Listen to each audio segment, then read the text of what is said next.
Russian troops continue to carry out pinpoint strikes on the enemy's energy infrastructure in the western regions of Ukraine. As a result of several drone attacks, substations in Ternopil and Rivne regions were temporarily cut off, leading to power outages. For the first time in a long while, the use of a Russian uncrewed boat on a target on the coast of Odessa region has been reported. The explosion occurred in the port of Odessa, causing fire.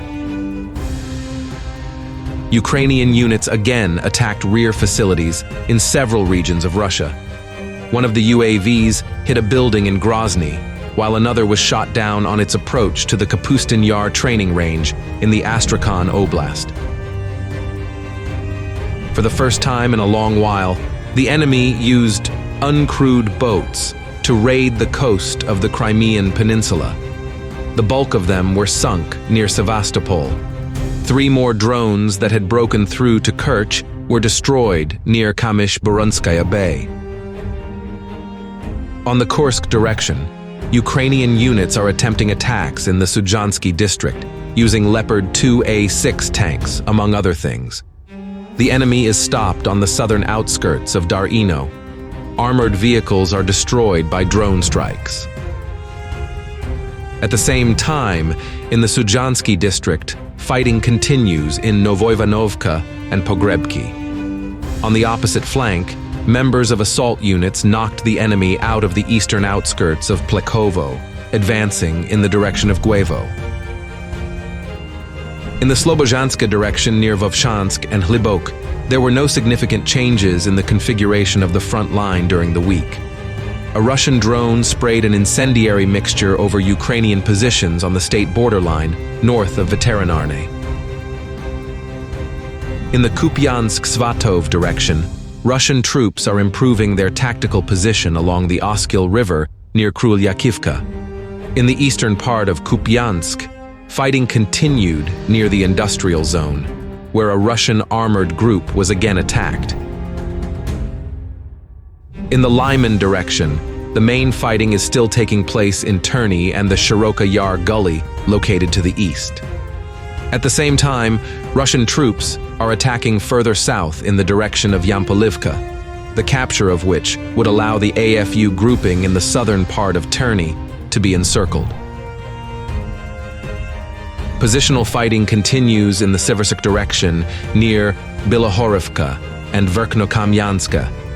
Russian artillery crews and UAV operators hit AFU positions in Siversk, Dibrova, and Yampil.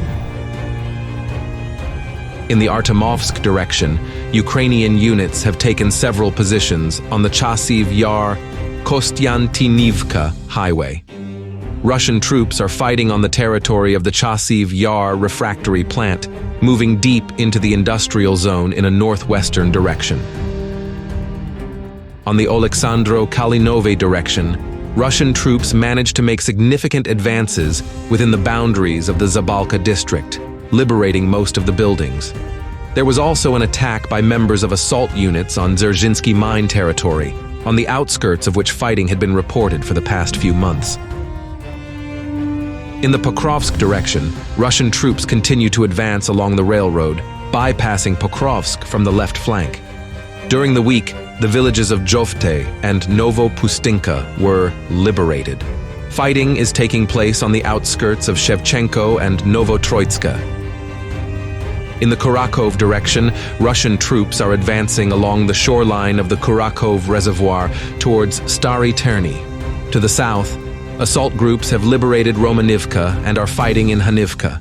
There was an attack by several units of military vehicles in the direction of Uspanivka from the direction of Dalnje. Meanwhile, the situation remains tense in the Vremivka direction north of Velika Novosilka. The Russian armed forces retreated from Novi Komar under the enemy's onslaught, while in Rozdolna there is fierce fighting in the center of the village. At the same time, Russian troops conducted several successful attacks and knocked the enemy out of the southern outskirts of Blahodatna.